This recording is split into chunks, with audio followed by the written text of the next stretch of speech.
Welcome to D3 TV's Tiger Sports Nation. I'm Robert Sherman. And I'm Dominic Miranda. Our top story from last night saw the DePaul Tigers women's basketball team cap off their 4th straight victory this season with a win over Wittenberg in Springfield, Ohio.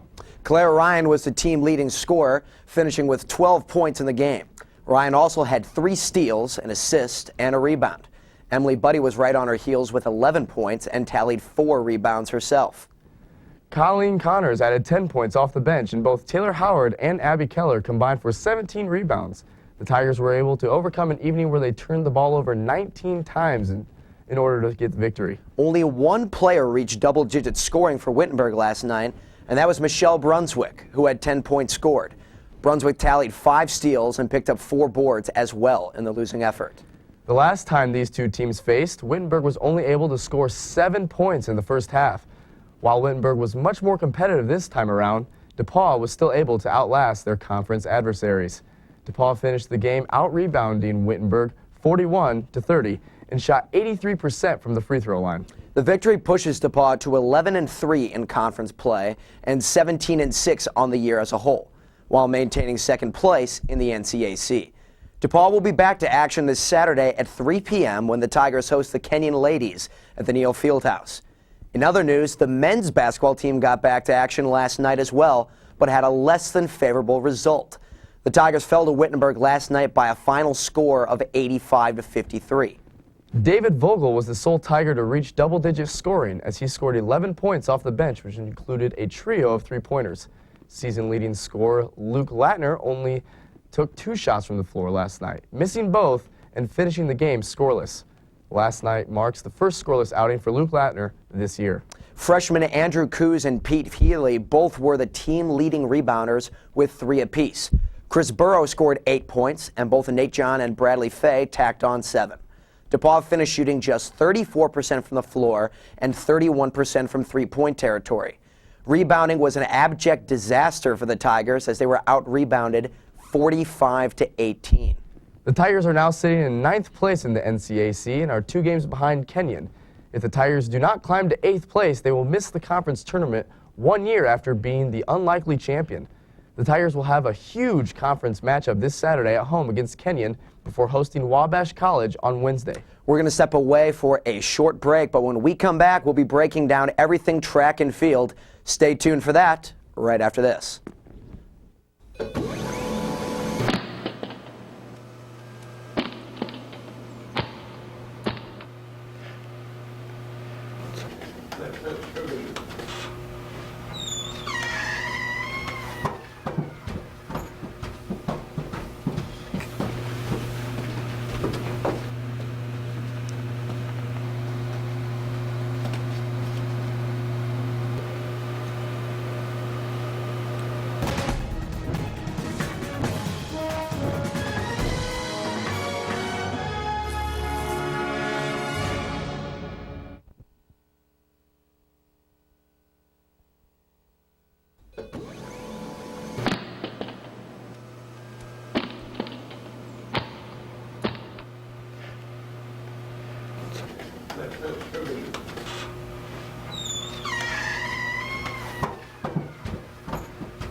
Hello, Tiger sports fans. I'm Will Hurth, and alongside me is local legend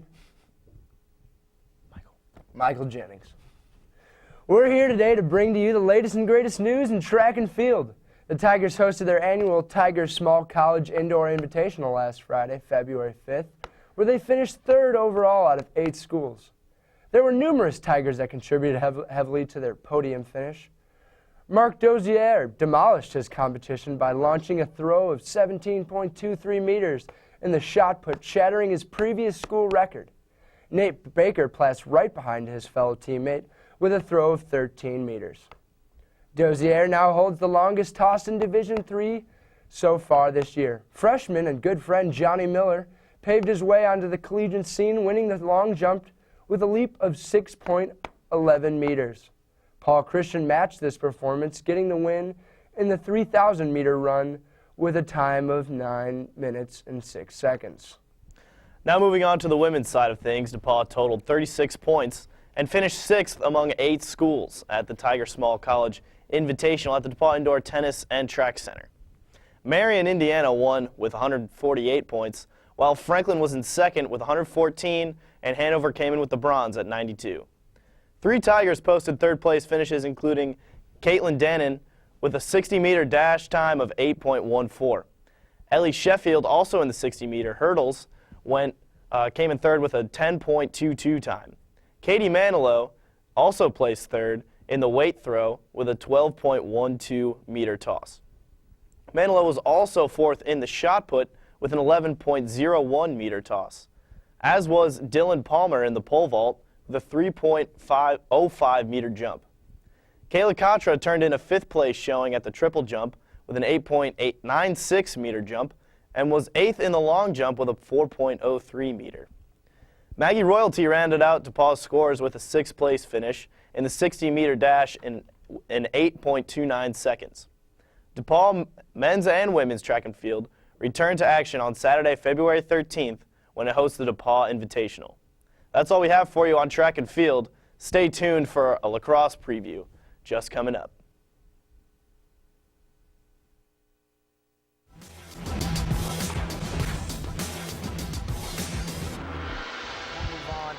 DePaul men's soccer, where they're seeing a little bit more success on an 8-game winning streak. Got to get the ball to guys that can make plays and then make plays offensively. It sounds textbook, but that's what they have. Things about Division III tennis on a national level, but here's the thing that I'm going to tell you. I hope they win the national championship, one, because I like DePaul athletics, two, because I like seeing it when you're wrong. Yeah, that doesn't happen often. That happens quite frequently, actually. No, let's talk about this very quickly. What is a Colt fan? The Colt fan began in 1999, where all of a sudden this team became good out of nowhere. Peyton Manning shows up. No, there are Peyton Manning bandwagon fans. Did you go to the RCA Dome before Peyton Manning showed up? No, because there was no one there. From 83 to 95, there were all of 6 people that had Colts season tickets. Yeah. All of them people were more concerned about the Indianapolis Ice. The defense has stayed actually No. strong. The defense is not strong. Well, they're not that great. This should prove to someone that Reggie Wayne is not a Hall of Famer. He is. No. Hands No. Hands down. If he's a Hall of told me Reggie Wayne is not a Hall of Famer, I don't know if we'll still be in contact in 20 years. In 20 years, he I don't made know if we will Kadri be. Ismail do But I will text you. Brandon you Stokely on my Austin iPhone 8. Collins. I will text you and say, hey, come over for chips and queso and Reggie Wayne's Hall of Fame induction. Because I guarantee you he'll be in the Hall of Fame. He's one of the best receivers in the league. I would never come over to your house for anything. That just is a total fantasy because Reggie Wayne's never going to be in the Hall of Fame either. Bring your swimsuit. I'll have a hot tub, jacuzzi, women. You're not. That's a joke too. See, fantasy exactly. Tiger Sports Nation. Yeah, no, funny. It's been another great show. No, it's not. Stay tuned. Next week, we'll break down more football, more soccer, more everything. We'll see you later, knuckleheads.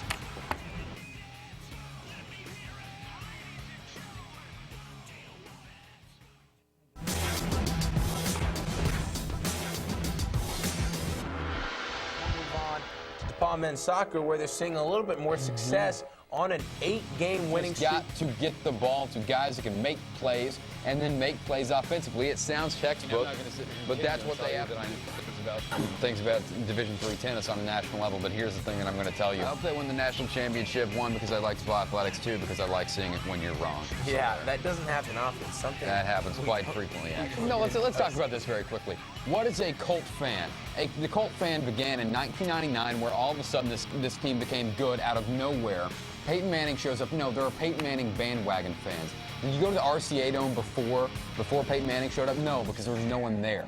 From 83 to 95, there were all of 6 people that had Colts season tickets. Yeah. All of them People being were more all of concerned them about being the in Indianapolis Napoleon family. Ice. The defense has stayed actually surprisingly strong. The defense is not strong. Well, They're not football that great. This should prove to someone that Reggie Wayne is not a Hall of Famer. He is. No, Hands no, no. Hands down. If he's you a Hall of told Famer, me Reggie Wayne is not a Hall of Famer, I don't know if we'll still be in contact made in 20 years. In 20 years, he I don't know made if we will Kadri be. Ismail But I will decent. text you. I will text Brandon you Stokely. on my Austin iPhone 8. Collins. I will That's a text joke. and say, hey, come over for chips and queso and Reggie Wayne's Hall of Fame induction. Because I guarantee you he'll be in the Hall of Fame. He's one of the best receivers You know what? in the league I would right never now. come over to your house for anything. That just is a total fantasy because Reggie Wayne's never going to be in the Hall of Fame Bring your there either. swimsuit. I'll have a hot tub, jacuzzi, women. You're not. That's a We'll throw a joke too. party. See, fantasy exactly. Tiger Women- Sports women. Nation. Yeah, no, funny. It's been another great show. No, it's not. Stay tuned. Next week, we'll break down more football, He's not more smart. soccer, more everything. We'll see you later, knuckleheads.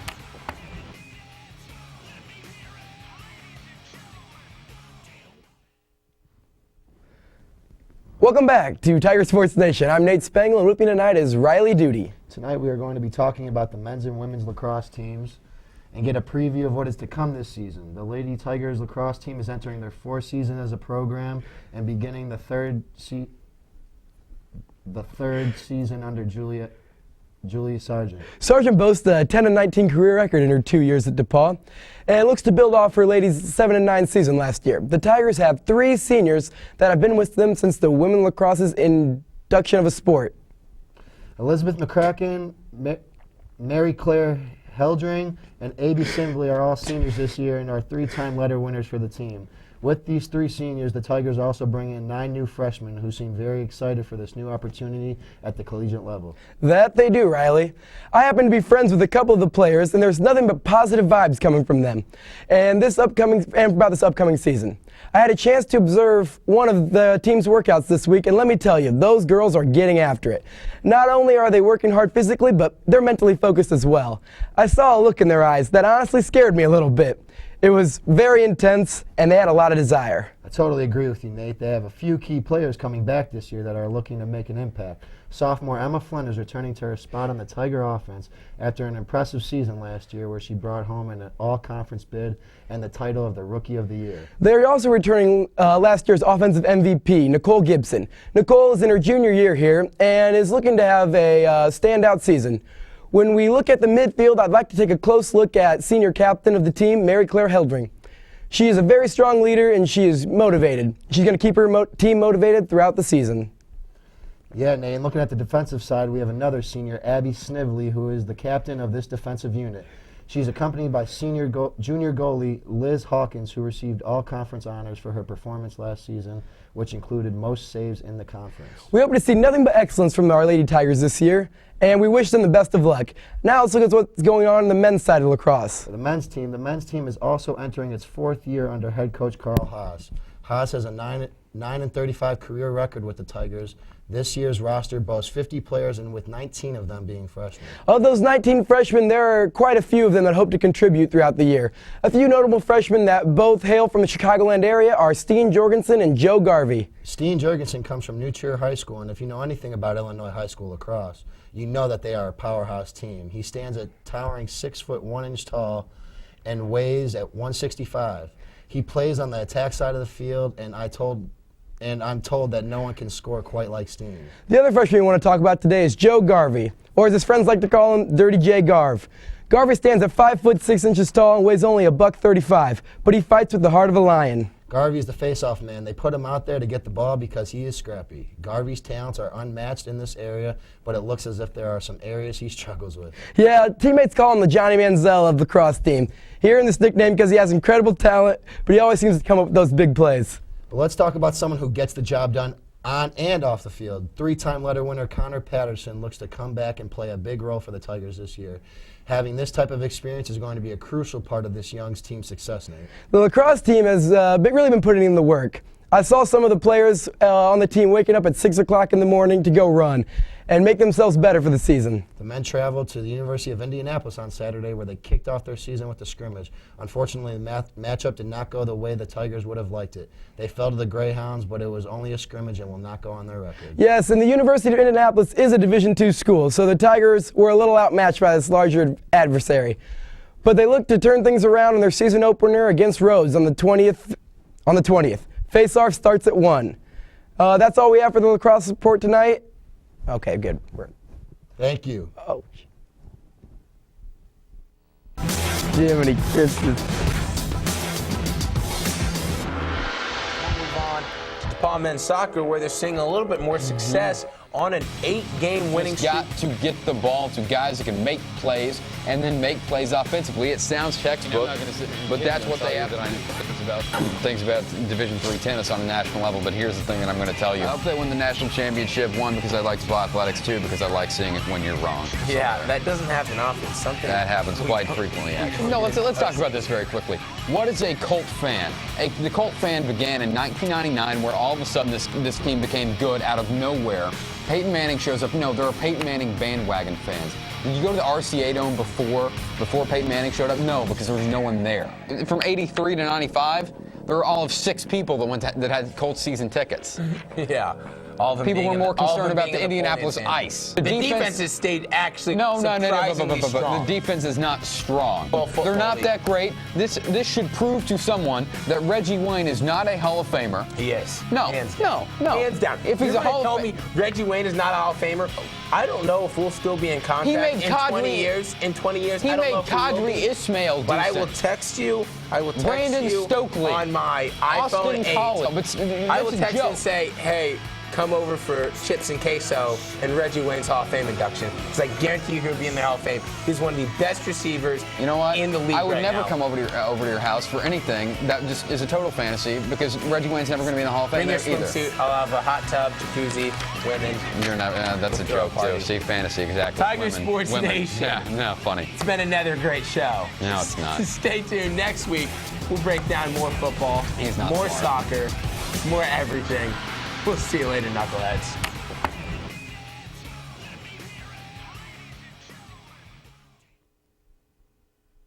Welcome back to D3 TV's Tiger Sports Nation. I'm Robert Sherman. Alongside me is Michael Jennings for the segment where the producers tell us to just rant about whatever we please in the wide, wide world of sports. My You Buggin' for this week has to do with the poster boy of the New England Patriots, Tom Brady. Let's be frank. Tom Brady is just one of those players that you either adore or despise. There's no middle ground for the veteran quarterback out of the University of Michigan. Tom Brady burst onto the scene in the early 2000s when Drew Bledsoe suffered an injury, and critics have burst onto our TV screens and radio dials, no matter how successful he has been.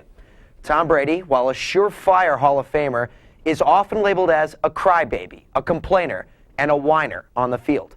No matter the ruling, penalty, or call, if it doesn't go Tom Brady's way, he makes a scene and argues or throws a fit. When his team is not playing well, he can be seen getting into shouting matches with his coaches and teammates and chirping opposing players from time to time. NFL fans hate this, and as a result have labeled Brady as the most hated player in the league. Enough, NFL fans. There's no point. The fact of the matter is, Tom Brady does not care what you think. Do you really believe that Tom Brady is unaware of the fact that his on-the-field tirades rub you the wrong way? That they look bad? Of course not. He doesn't have time for you or your amateur opinion. His job is to go out there and win football games. If it means arguing calls, getting into the ears and minds of referees or opposing players, so be it. The guy is competitive and wants to win, which is exactly what has made him one of the best players in the history of the game. If your team had a player like Tom Brady on your roster, you would love the guy and his competitiveness. In fact, maybe that's why you are so harsh towards Brady, because you're jealous that your team decided to pass him up 6 times in the NFL draft and could just as easily have had him as any other team in the league. Don't hate the guy because he's good. Don't hate him because he's competitive. Respect the guy because he wins. NFL fans, you buggin'. Now that we're all back to our favorite portion of the show, You Buggin', let me begin this semester with a fresh new rant. I will not be talking about any New York sports franchise. Instead, I will be rolling right along with the theme of NFL quarterbacks that are not crybabies. This rant is in defense of my favorite NFL quarterback, Cam Newton. Cam has shown time after time that he is, at the moment, the most dominant player in the league. His touchdown numbers and rushing aptitude made him the undisputed MVP this season. Despite his performance on the field, he has been constantly criticized for his over-the-top celebrations. He gets fined for giving his touchdown footballs to young fans. Media critics jab at his dab celebrations. That has become a national phenomenon. It seemed a large portion of the media coverage for the Super Bowl focused on Peyton Manning's last rodeo. And don't get me wrong, I appreciate what Manning has done for the game and the NFL. But while Manning received endless praise ahead of the big game, after a mediocre and injury-riddled year, while Cam had to answer questions about his celebrations and exuberance. In a spectacle sport like football, a character like Cam can only be good for the NFL, and he should not be discouraged from doing what makes him, him. Newton loves playing football, just like any other player in the NFL, but he has his own way of showing it. Some may call it cocky. I call it confidence that he can back up with numbers and a near-perfect season. Cam, you do you. Keep dabbing. Haters, you bugging. That's all we have for you tonight on the show, TSN. Be sure to check us out on YouTube and on Facebook. That's all we have for you tonight. Thanks for tuning in. We'll be right back here, same time, same place next week.